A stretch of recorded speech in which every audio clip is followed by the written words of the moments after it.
Бүгінгі презентацияның тақырыбы әлемнің 7 кереметі. Бұл презентацияда мен Хеопс пирамидасы, Семирамида аспалы бағы, Артемиданың ғибадатханасы, Зевс мүсіні, Галикарнас мавзолейі, Родос алыбы және Александрия маягі туралы айтатын боламын. Хеопс пирамидасы. Ең үлкені Хеопс фирғауынның пирамидасы. Оның биіктігі 147 метрдей. Біздің заманымыздан бұрынғы 28 ғасырда, бұдан 5000 жылдай бұрын салынған. Бұл фирғауынға таудай мазар жеткіліксіз болып көрінгенде, ол пирамиданы үлкен жартастан қашап жасалған тас мүзенге күзеттіріп қойыңдар деп жарлық еткен екен.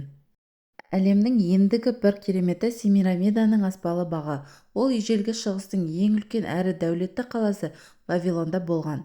Ел аузында қалған аңызға қарағанда, бұл бақты патша ханым Семирамида салдырса керек. Ал шындығында ол жаңа заманға дейінгі 6 ғасырда Навуходоносор патшаның жарлығы бойынша салынған екен.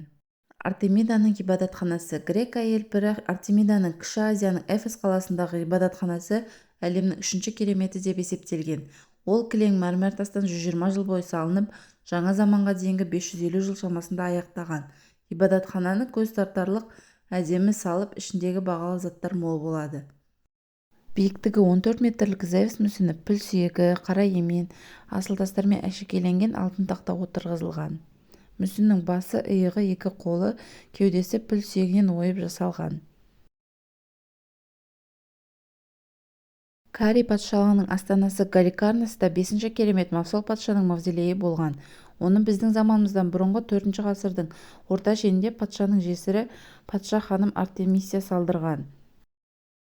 Бұл 6-ші керемет Родос алыбы деп аталады. Теңіз бен қала қақпасының аралығындағы сауда алаңында биіктігі 36 метр жас жігіттің қола мүсіні болған. Арал тұрғындары күн тәңірі Гейлосты өзендердің қамқорлығы деп білген.